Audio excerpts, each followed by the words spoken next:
이 본문에 오늘 우리가 예수님에 의해서 의로운 사람으로 취급받아서 하나님과 평안을 누리고 사는 것은 이게 어떻게 가능하게 되었나, 여러분 한번 생각해 보신 적이 있습니까?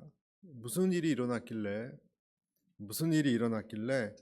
내가 성도가 되고 그리고 구원받고 하나님의 사랑을 받는 백성이 되었는가?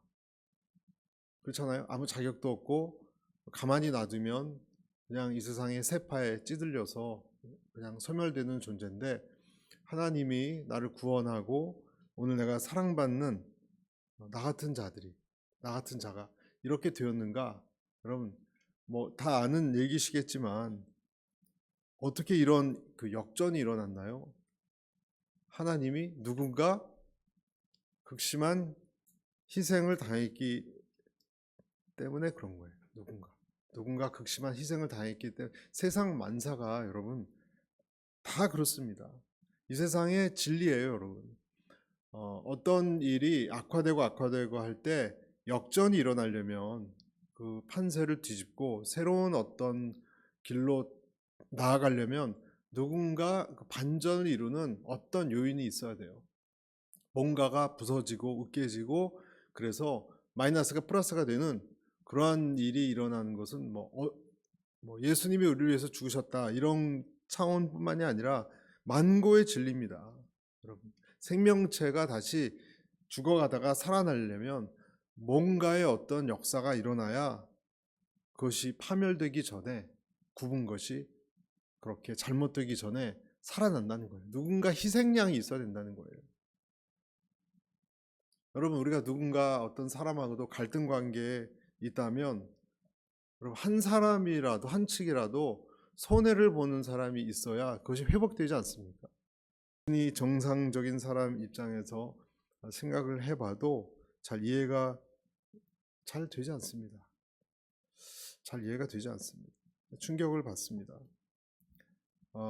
비슷한 일이 사실 일본의 어느 지하철역에서 일어났죠, 여러분. 몇 년 전인데 한국의 어떤 대학생이, 그것도 떨어진 사람이 누구였냐면 노숙자였어요.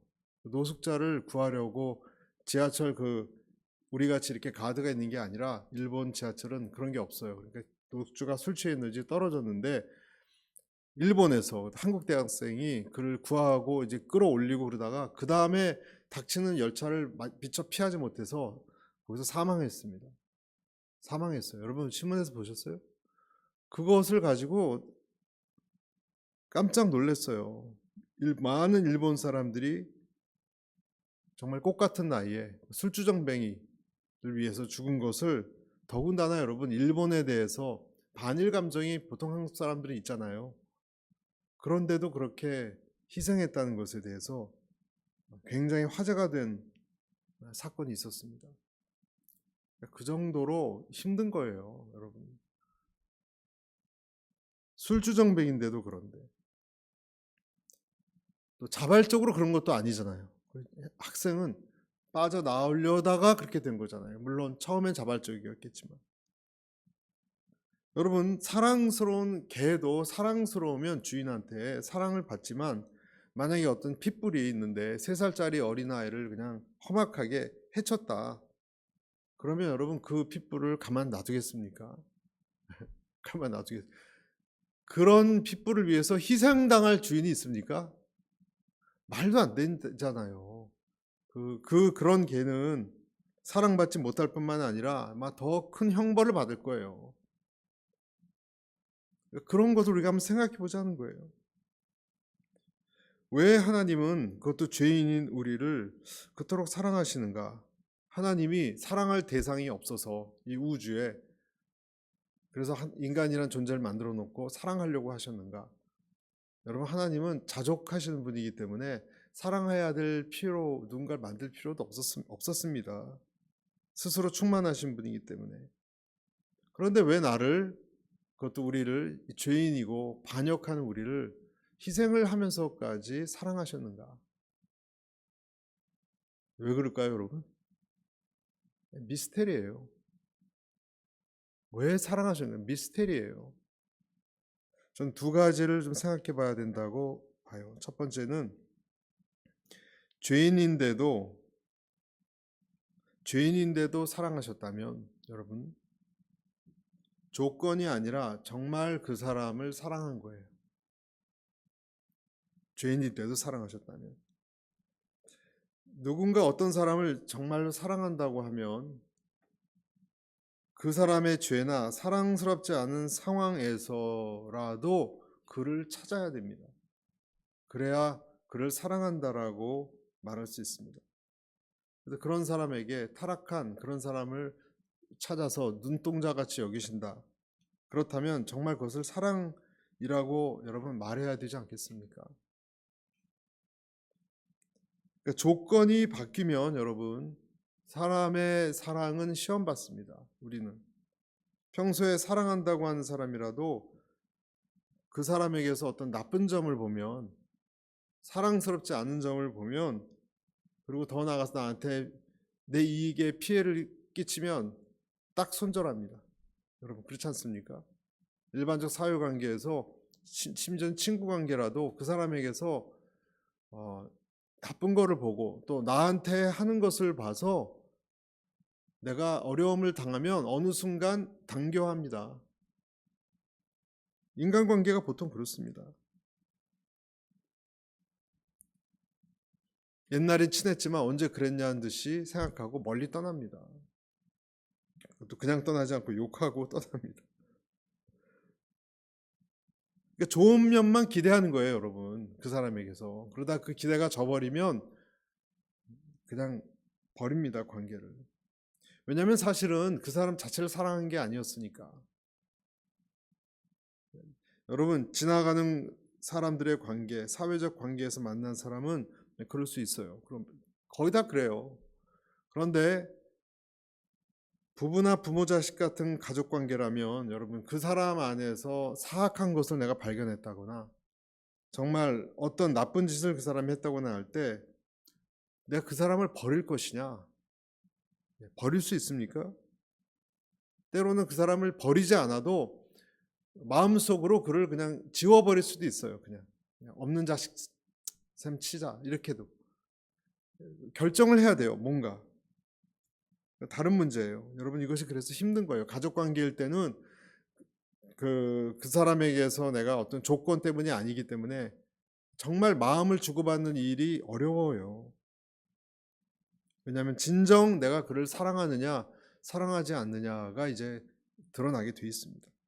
그럼에도 불구하고 만약에 그 사람의 그러한 악한 것이 있고 못된 것이 있고 내가 그것 때문에 괴로운데 그를 여러분이 다시 찾는다? 그러면 여러분 그 사람을 진짜 사랑하는 거예요. 사랑하는 거예요. 여러분 어떤 사람이 있는데 그 사람의 좋고 악하고를 또는 유능하냐 무능하냐를 떠나서 희생하고자 한다면 그 사람을 사랑하고 희생하고자 한다면 무엇이 필요합니까? 무엇이 필요합니까? 그 사람에게서 어떤 것을 봐야 돼요. 그 행실과 관련 없는 어떤 것을 봐야 돼요. 우리가 죄로 인해서 완전히 썩어 있고 타락해 있든지 착한 행실로 나아져 있든 상관없이 내 안에 어떤 것을 본 사람만이 나를 끝까지 사랑하고 희생할 수 있습니다. 어떤 것이 뭡니까? 내 영혼이에요. 내 영혼. 내 영혼을 볼 때 그 사람을 그렇게 할 수 있습니다. 그러니까 주님께서는 나를 볼 때 내 잘못이나 이런 거 상관없이 내 어떤 것을 보고 계셨어요. 어떤 것을. 남들은 볼 수 없는 부분. 그리고 그것 때문에 나를 사랑하시고 용납하셨다는 거예요.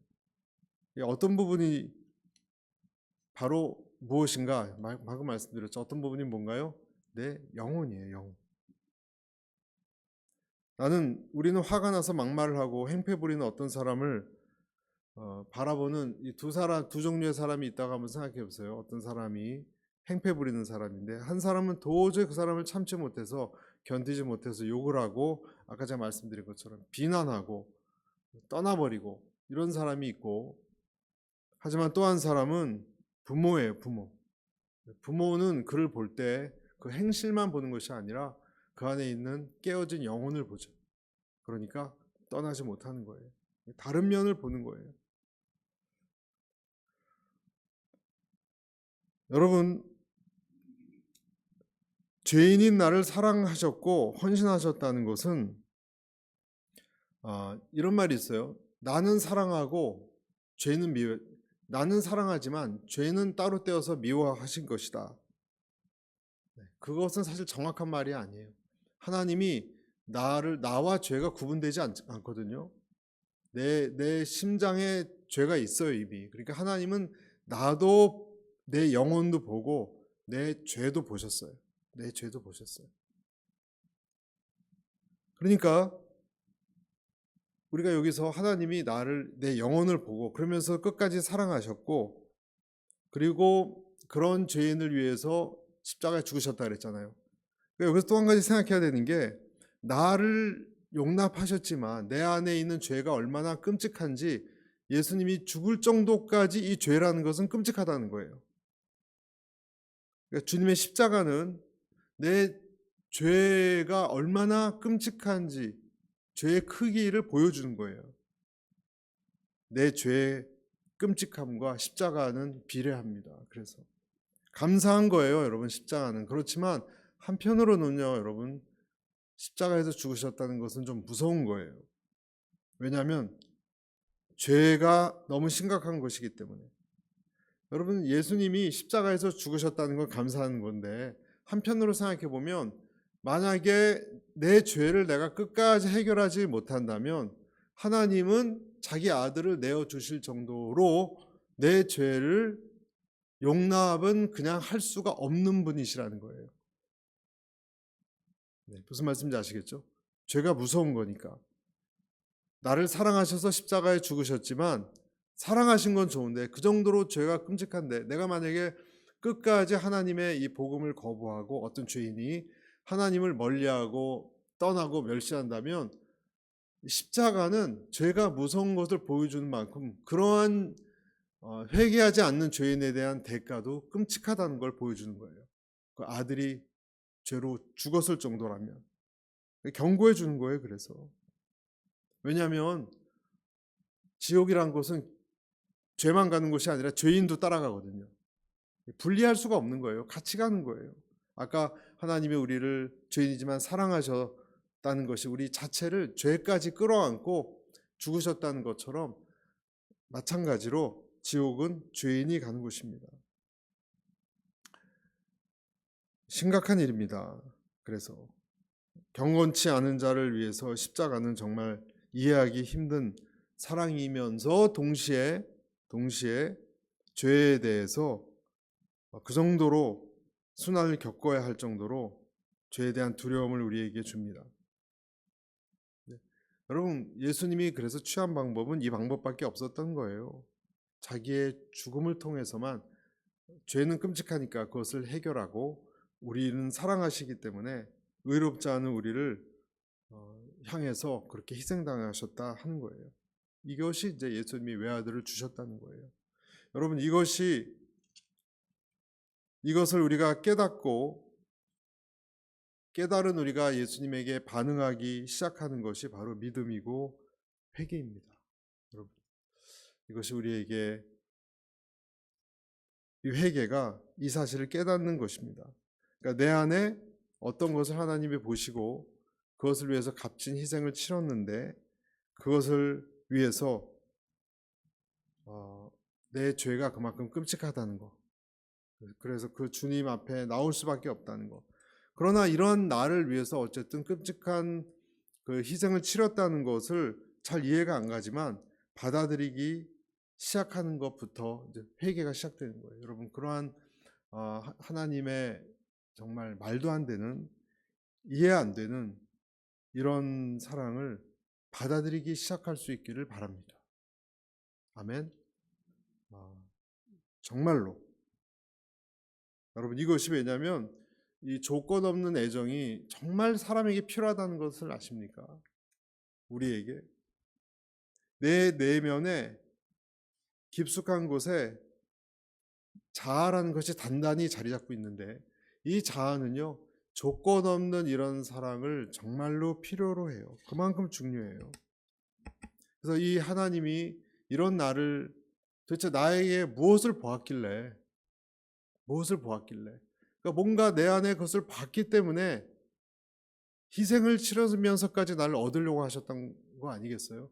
그런 하나님의 사랑을 내가 정말로 받아들이기 시작하면, 그리고 그것이 내 심장 정말 깊은 곳까지 설득되고 인정되기 시작하면, 여러분, 이것이 하나님의 사랑을 깨닫고 변화되기 시작하는 거예요.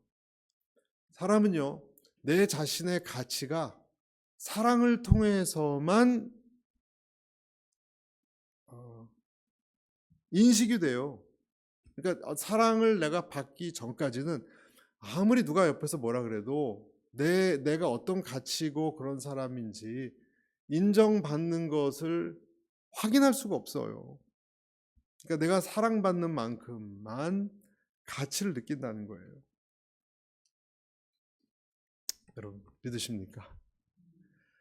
사랑받는 만큼만 내가 가치 느껴요. 내 자신에 대한 사랑받는 만큼 가치를 느낀 것이 나를 만들어요. 그것이 기초적인 영향을 줘요. 내가 되는 거예요. 이 부분이 흔들리면 기본적으로 흔들리게 되어 있습니다. 사람은. 이것이 나에게 불확실하면 사람은 흔들리게 되어 있습니다. 그것이 뭐 부모가 되었건 배우자가 되었건 나란 존재가 받는 또 다른 사람의 어떤 사회적인 인정이 되었건 가치 있다고 느끼는 것은 내가 사랑받고 있으면서 이 가치를 느끼는 거예요. 느끼지 않으면 하나님이건 누군건 내 가치가 절대로, 여러분 교회를 다니지만 하나님이 나를 정말 사랑한다는 이것을 통해서 가치감을 느끼는 사람이 행복하지, 이것이 안 느껴지면 계속 나는 내 자아는 내 안에서 펴지지 못하고 계속 눈물 짓고 있는 거예요. 비가 와도 그릇에 뚜껑을 닫아놓고 있는 거와 똑같아요. 뒤집어 놓고 있는 거와 똑같아요. 하나님으로부터 받은 관계에 확신이 없으면 여러분 이 부분이 흔들립니다. 제가 지금까지 말씀드린 죄인을 위해서 나를 위해서 정말로 돌아가셨는가, 이것이 없으면 흔들리게 되어 있습니다. 특히 언제 흔들리냐면 환난 중에 내가 정말 사랑받는 사람인지 아닌지를 가지고 내가 흔들립니다. 난 평소에는 사랑받는다고 생각했는데 환난이 오면 하나님이 나를 버리셨거나 또는 하나님이 나를 사랑하신다는 이 개념이 흔들려요. 여러분, 요한계시록 3장 19절에 보면 물은 내가 사랑하는 자를 책망하여 징계하노니 그러므로 내가 열심을 내라 회개하라. 사랑하는 자를 책망하여 훈계하고 있는데 내가 하나님의 사랑을 못 느끼면, 회개나 이런 걸 통해서 하나님을 못 느끼면 여러분 심각한 겁니다. 버렸다고 생각하고 우울증으로 들어갑니다. 여러분, 이 내 안에 신앙의 힘이라는 것은요, 믿음이 좋다라는 것은요, 하나님의 사랑을 내가 흠뻑 머금고 있느냐의 문제지, 정신적으로 믿음 그래서 굳건한 믿음이 이렇게 뭐 만들어지거나 그런 것이 나를 지키는 것이 아니에요. 하나님으로부터 내가 가치 있는 자로 용납받고 사랑받고 있는지에 대한 이 정도, 이것이 어려움을 이길 수 있는 영적인 파워라고 말할 수 있는 거예요.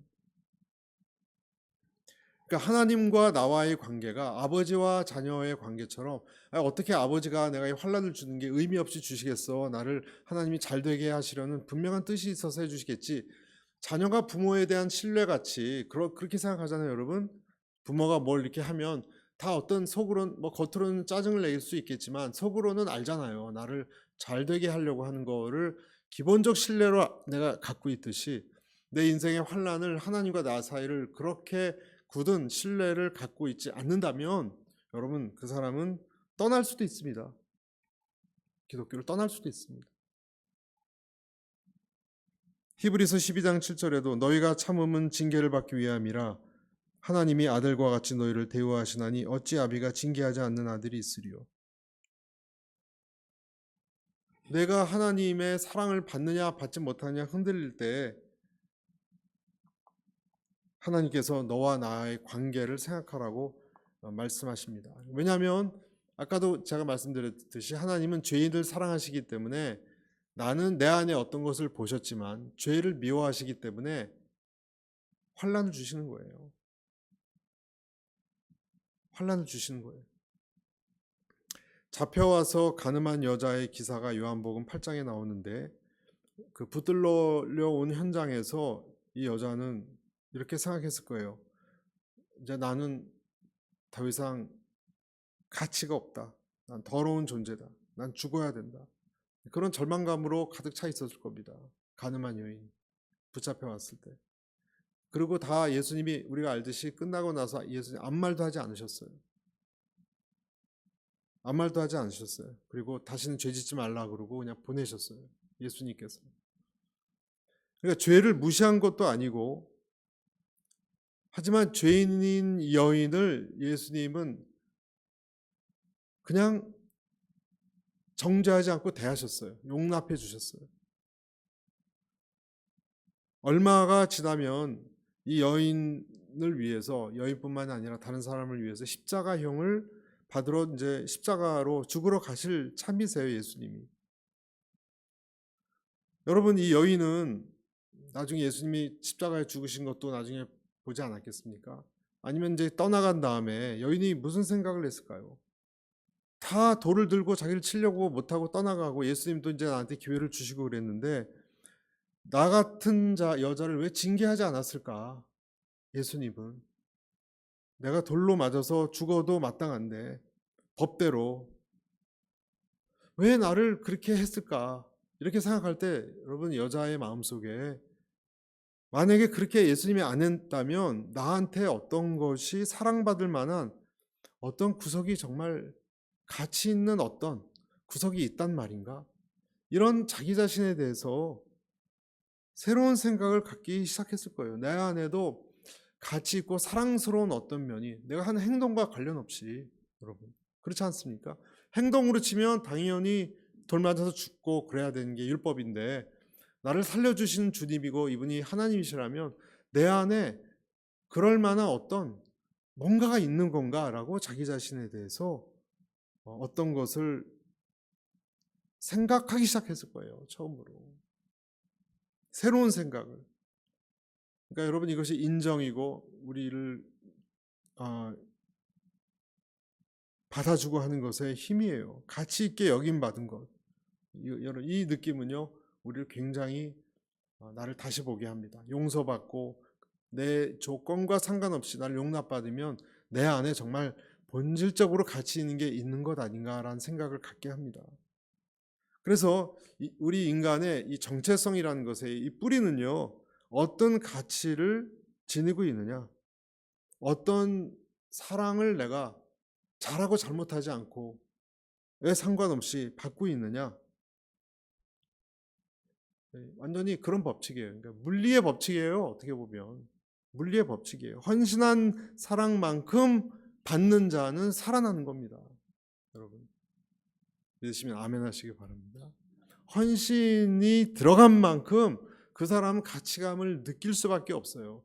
헌신이 사랑이에요. 희생이 사랑이에요. 그러니까 그 영혼이 살아날 수밖에 없어요. 미랄이 죽은 만큼 생명이 태동하는 거예요. 그러니까 나의 가치는 나 같은 자를 위해서 그 사람이 돈을 쓰건 시간을 쓰건 뭐를 쓰건 얼마나 희생을 했느냐와 비례해요. 나를 사랑한다고 하면서 아무것도 그런 것이 주어지지 않으면 우리는 그런 사람 말을 믿지 않죠. 믿지 않습니다. 우리 자녀들에 대해서도 마찬가지예요. 만약에 여러분을 위해서 어떤 사람도 돈을 쓰려고 하지 않고 시간을 쓰려고 하지 않고 어떤 것도 함께하지 않으려고 한다면 여러분은 굉장한 무가치함에 시달릴 거예요. 여러분을 위해서 누구도 어떤 희생도 치르려고 하지 않는다고 생각해 보십시오. 가장 불행한 사람이 됩니다. 내가 가치 있게 생각하는 것만큼 돈을 주고 사지 않습니까, 여러분? 내가 정말 이건 꼭 이걸 사야지 그다음에 뭘 할 수 있어 하면 장사하는 사람도 이 기계가 있어야 내가 장사라도 기본적으로도 한다. 그럼 얼마가 되건 몇 천만 원이 되건 사지 않습니까, 여러분? 값을 지불한 만큼 가치를 내가 느끼기 때문에 그런 거예요. 내 가치가 여러분 주님으로 인해서 날마다 증명되지 않는다면 여러분 우리는 어떤 무게감을 이 세상을 살아갈 수 있을까요? 사람의 인정은 다 조건적인데 내가 만약에 예수님으로부터 하나님으로부터 받는 이 조건과 상관없이 받는 이 가치감을 확보하지 않는다면 어떻게 내가 흔들리지 않고 살아갈 수가 있겠습니까? 그래서 사람들이 다 사랑이 필요하다는 것이 사실 맞는 진리예요. 직장에서 잘 나가다가 나이 들어서 은퇴하면 아무리 그 사람이 대기업에서 잘 나갔던 사람이라도 너무너무너무 우울해진대요. 은퇴하고 나이 들고 그러면 어두워지는 것 다 이유가 있습니다, 여러분. 거의 다 그렇대요. 다 80%가 그 이상이 크고 작은 우울증으로 간다는 거예요.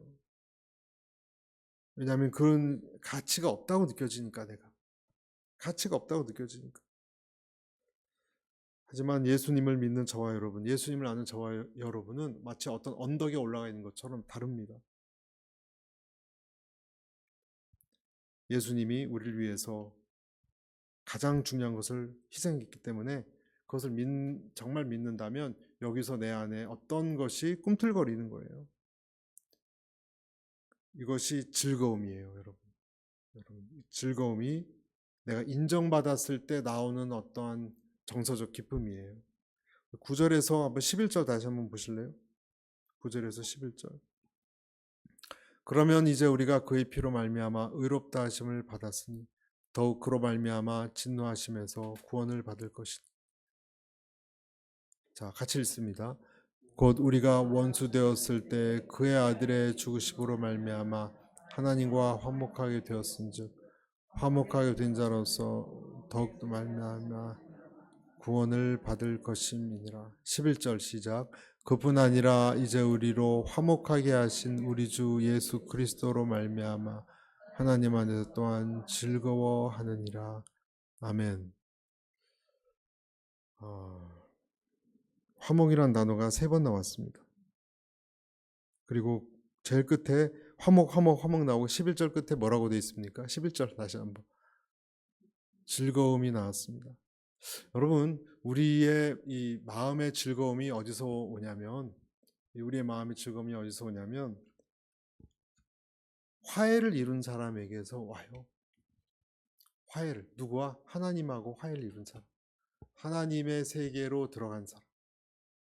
여러분, 오늘 내용은 너무 중요하기 때문에 여러분 정말 잘 우리가 기억했으면 좋겠어요. 저도 기억하고 여러분도 이 말씀을 기억하고 하나님과의 화목을 이룬 사람만이 즐거움을 느낄 수 있습니다. 그리고 제가 말씀드렸다시피 내 가치를 확보한 사람만이 즐거워할 수 있습니다. 여러분 믿으십니까? 예수님이란 베스트 인간이라면 베스트 인간이 십자가 처형당할 정도로 죽으셔서 증명한 가치 이상의 여러분을 가치 있게 할 수 있는 다른 방법이 있나요? 어떤 사람이 막 이렇게 토론하고 있는데 제가 영상으로 그런 걸 보는데요. 기독교의 뭐 사랑 이런 또 십자가 그런 질문을 하더라고요. 이런 최고의 인간이 공개적으로 그것도 전혀 죄도 없는 한 인간이 죽음으로서까지 죽을 정도의 그 십자가는 그거 이상 이 무너져가는 어떤 것, 병든 것을 회복할 수 있는 최선의 힘이 어디 있느냐. 모든 이 세상의 원리는 그렇게 회복이 되는 거다.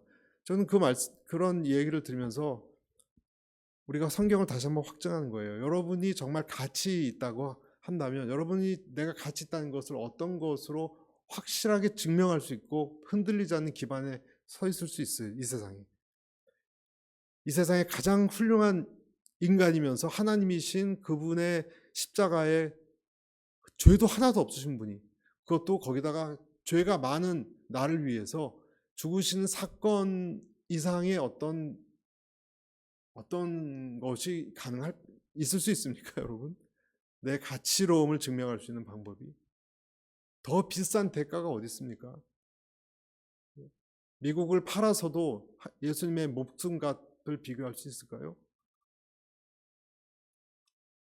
그러니까 하나님의 이 화목의 세계로 들어온 것은 영적 지혜예요, 여러분. 그리고 여기서 즐거움이 오는 거예요.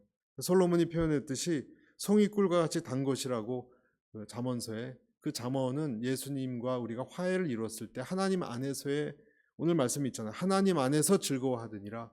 그것은 송이 꿀처럼 단 거예요. 하나님의 안에서 느끼는 즐거움, 화목으로 있는, 내가 사랑받는 자이기 때문에 느끼는 즐거움, 그런 것이 여러분에게 충만하게 되시길 축복합니다. 근데 몇 가지 즐거움이 구체적으로 어떤 것이 즐거워지나요, 여러분? 오늘 세 번으로 화목이 되어서 하나님과 화해가 되어서 내가 그 안으로 들어가면 여러분 즐거워한다. 구체적으로 뭐가 즐거워지느냐? 몇 가지를 말씀드릴게요, 여러분. 하나님이 주신 것을, 이 세상에 많은 좋은 것을 주셨는데 하나님 주신 것을 절제하면서 사용하는 능력이 생겨요, 우리는. 그래서 즐거움이 오는 거예요. 하나님이 주신 음식, 여러분 과식하면 토하고 뭐 이렇게 되잖아요. 또 부부간의 사랑, 남녀간의 사랑도 마찬가지예요. 절제하면서 느끼는 즐거움을 허락하세요. 그리스도인은 절제할 수 있거든요. 두 번째, 또 하나님 안에 들어온 의인은, 악인들은 겉사람만 즐거워하는데 여러분 사랑받는 우리는 속사람과 겉사람이 같이 즐거워집니다.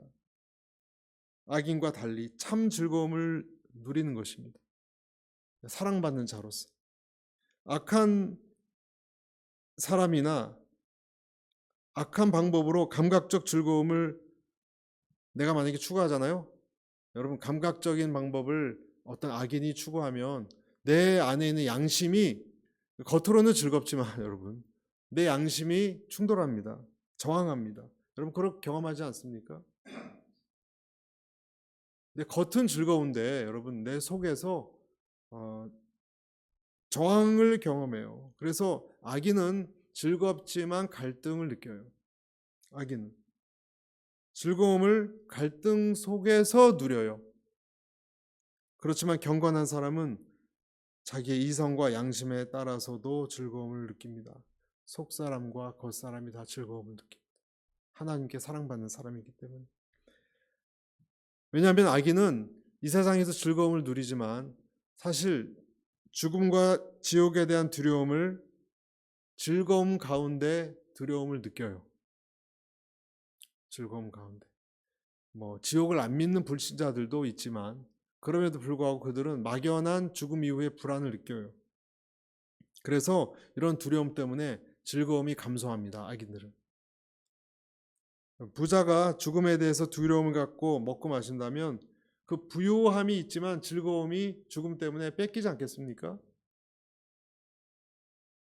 못된 짓을 한 사형수가, 여러분 사형수가 최고의 진수성찬을 먹는 것과 비슷한 거예요. 그 사람보다 두려움은 없이 빵과 물을 먹는 그 사람이 좀 더 즐겁지 않겠습니까? 이것이 하나님 안에서 화해한, 나를 위해 십자가에 죽으신 예수님 때문에 화해한 사람이 누리는 즐거움이에요. 그래서 잠언 28장 1절에 악인은 쫓아오는 자가 없어도 도망하나, 그런데 성도는 그렇지 않습니다. 진노의 심판자로 하나님을 보시지 않기 때문에. 또 즐거움이, 이거 왜 뭐가 있느냐? 여러분 죄가 주는 즐거움보다, 생각해 보세요. 죄가 주는 즐거움보다, 즐거움도 주지만 고통을 더 많이 줍니다. 게으름, 그렇죠? 게으름이 즐거움을 주지만 고통을 많이 주죠. 사치, 술 취함, 음행, 이런 것들이 즐거움도 주지만 괴로움도 많이 줘요. 의인의 즐거움은요, 죄가 주는 즐거움이 아닙니다. 또 있습니다, 여러분. 하나님 안에서 즐거움이 어떤 것이 있냐면 죄로부터 돌이키는 회개예요, 여러분. 회개가 달콤한 슬픔이에요. 회개는.